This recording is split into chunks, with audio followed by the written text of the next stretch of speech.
get through areas like that. Couldn't get a track bobcat through there, could you?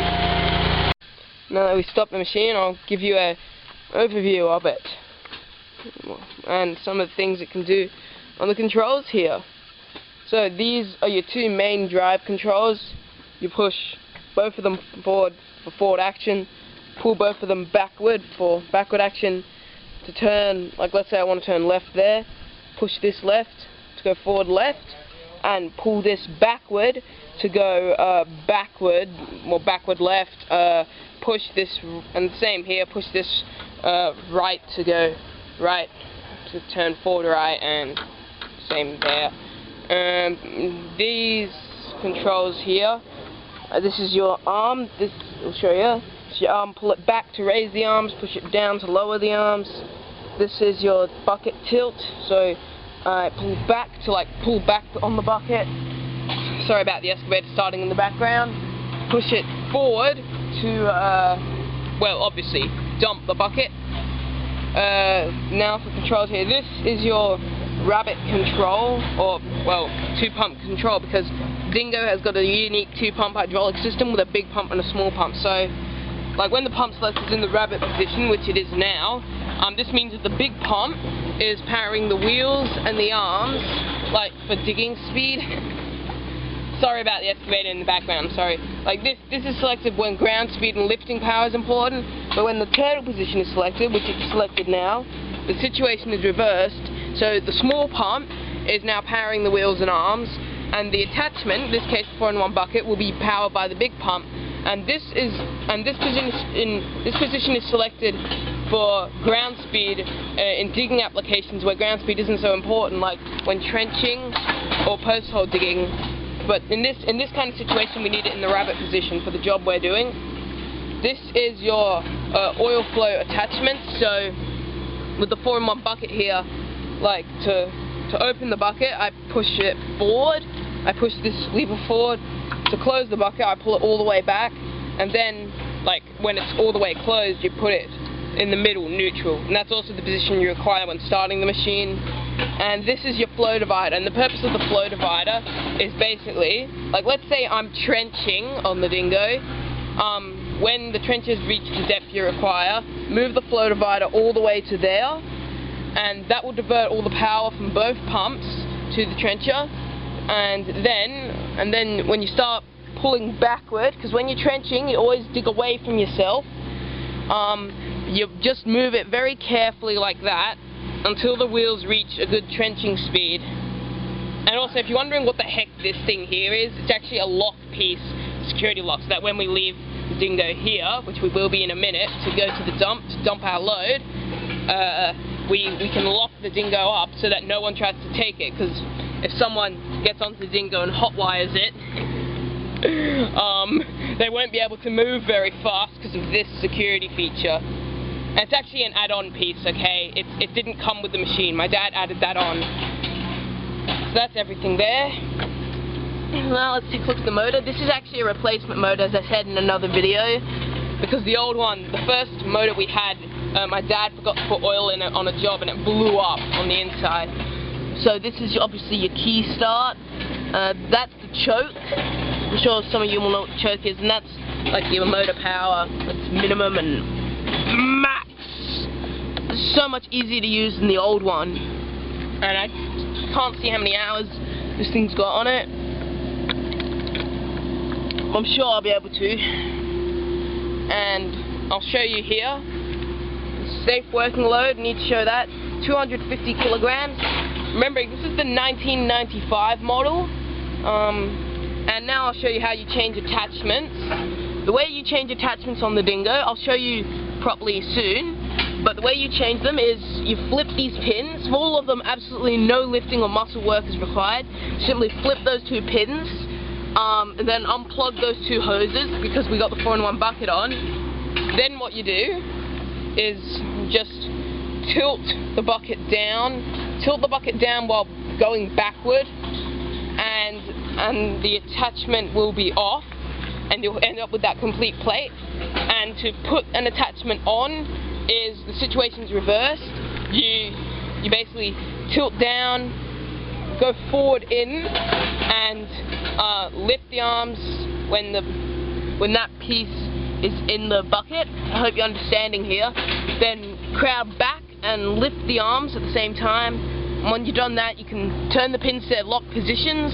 And if the attachment requires hydraulics, which this one does, you plug in the two hoses, and the way they're connected is you slide the collar. You can see there. I hope you can. You slide that collar back, engage the hose, and slide the collar forward. And the way you check to make sure they are properly connected is you pull them back. You pull them back to make sure they're properly connected. And if they come out, then they're not properly connected, and try again. So yeah, that's some of the features it's got. And it's also got, and the Dingo also has a wide range of tires available. Well, the two tires, these tires I think are the best ones for trenching. They're called the Lug Tires. You can see the pattern on them. Very good for trenching and very good for overall traction too. And these are the turf tires. Well, they may not look like turf tires exactly, because they more look like concrete tires, but well, that's because they've been worn out. And the same thing on the other side with that Lug tire. And also, but these two on the front are new. That's what I know. Okay, that's everything I want to show you here. Now we're on our way to the dump, but not before we lock this up. Okay, the first dump of the day. I know you guys want to see this. Here we go.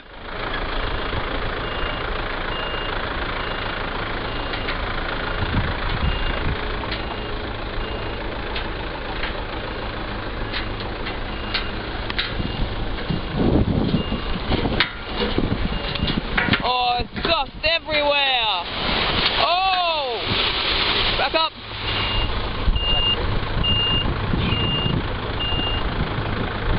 There we go, that's everything. There you go, you got your dumping shot, guys. First dump of the day. Get into areas like this, do this kind of work. But of course, guile before you dig.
I don't know if you guys heard that squeak, but that was definitely bushes. My dad loading up the bucket here. I think it was the bushes on the machine, and it's actually really important to have some really good strong bushes for the machine.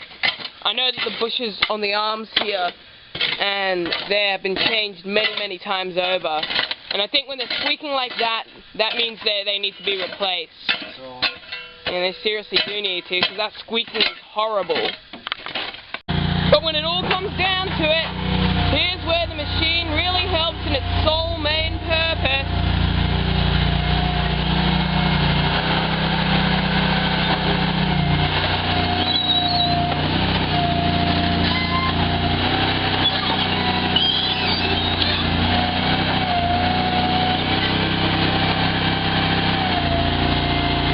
Imagine how long that would take with a shovel.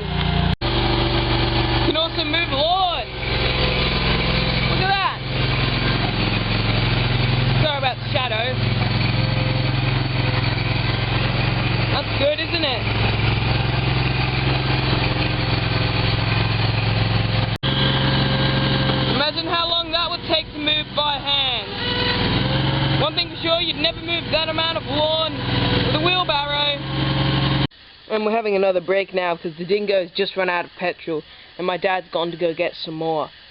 But anyway, now we're going to lift up these pallets of bricks with the forklift attachment. And because the Dingo's safe working load is 250 kilograms, it can only lift up basically that amount there, what I'm showing there. It's a load limit for the bricks. And here's the forklift attachment. And I know Dingo Australia will watch this video and go, hang on a second, that looks nothing like the forklift attachment we make. Well, let me explain what happened here. So, when my dad first purchased the Dingo there, he actually purchased two. He purchased a red one in the year 2000, and this one here in 2002. And around, probably 2012, he sold the red one and the backhoe attachment to get a bit more money, and apparently he kept this one.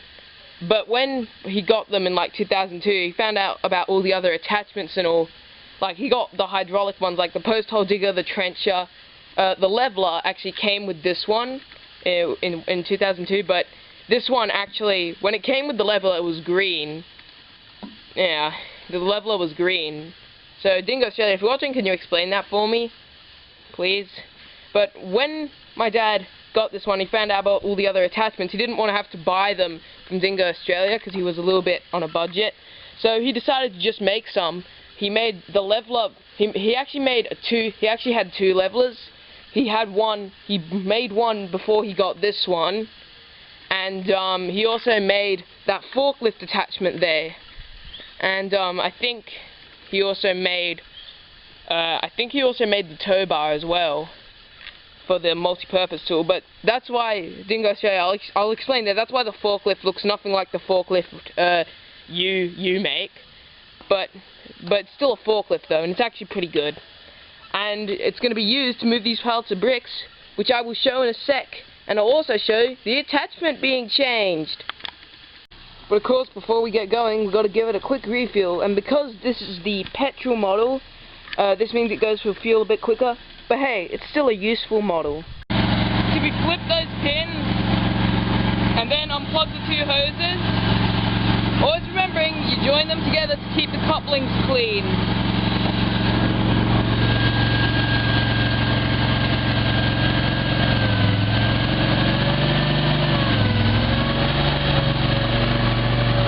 Those hoses are undone, and the pins are undone too. And yeah, it's a little bit difficult, but bam! Look at that! Like clockwork. Oh, it's been a long time since this has been on. And then you lock the pins like so.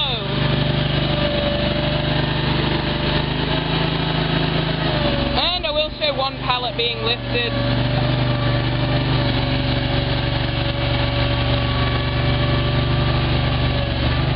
Here we go.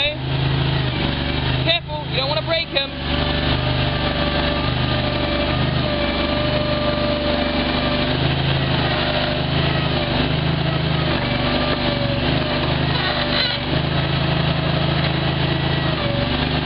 There you go.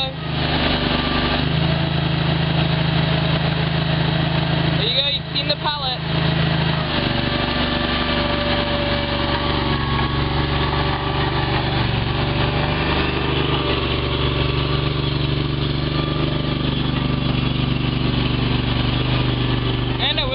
Being put down.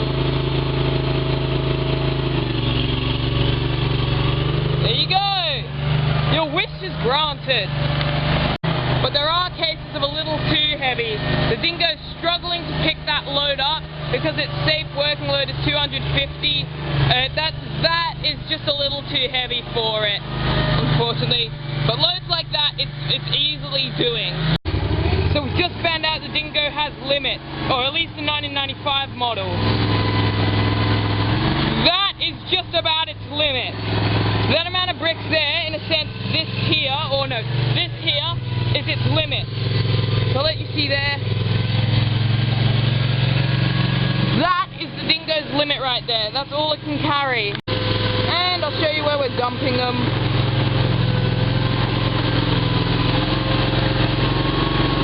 Dumping them right there.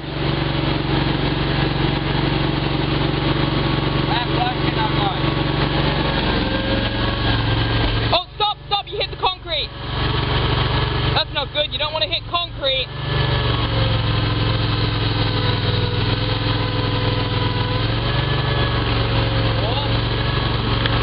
Stop! And we've started a new stack right over there. I'll show you putting them on.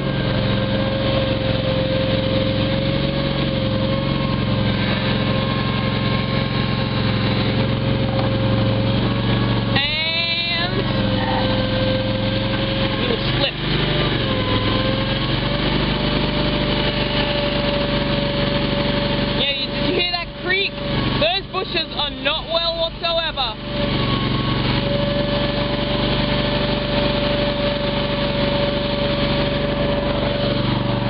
And you can see here, machine, and the arms, I know they reach higher than that. Okay, that should be about it. And no, it's not a wrap just yet, we're just finishing up right now, but I want to talk about a few more things. I've just noticed something, because this one is a 1995 model, or my dad told me it might actually be 93. The center of gravity isn't low like on the later models. This one, the center of gravity is somewhere around in the middle there, right there. And I know that the later models like the K94 and the K95 are four-wheel drives. This model is not a four-wheel drive; it's a chain drive. You can see there. And I think you saw how much the Dingo was struggling. Of course, it's going to have no qualm pulling that, but it was really, really struggling with the heavier pallets, as you saw.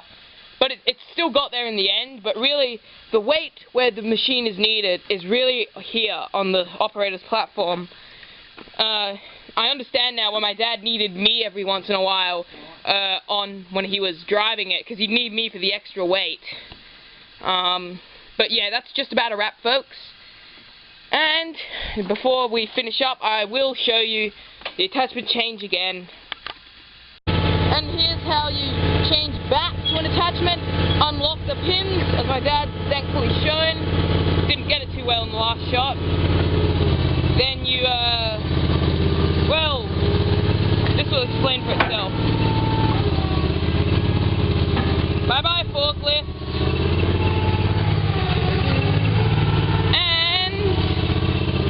Back to the one you are going to use next. Plug your ears. Ouch, that hurt mine. Then flip the pins.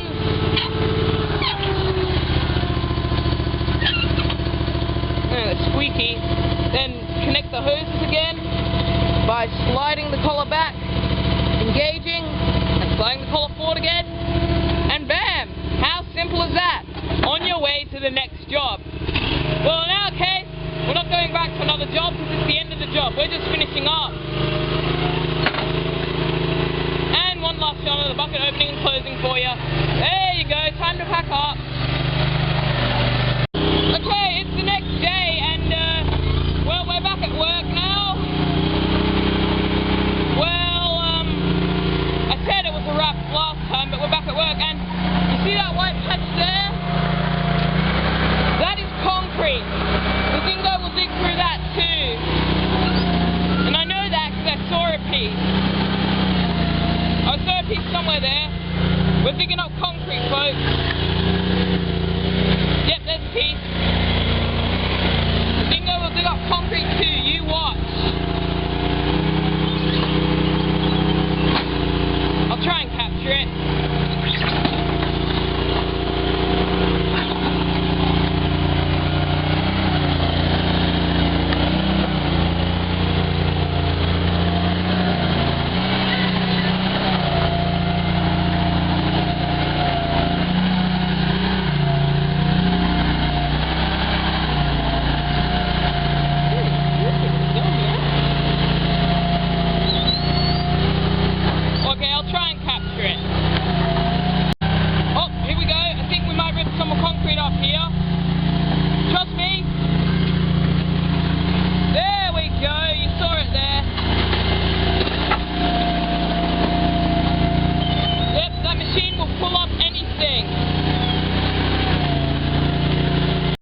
And that is truly a wrap now, folks.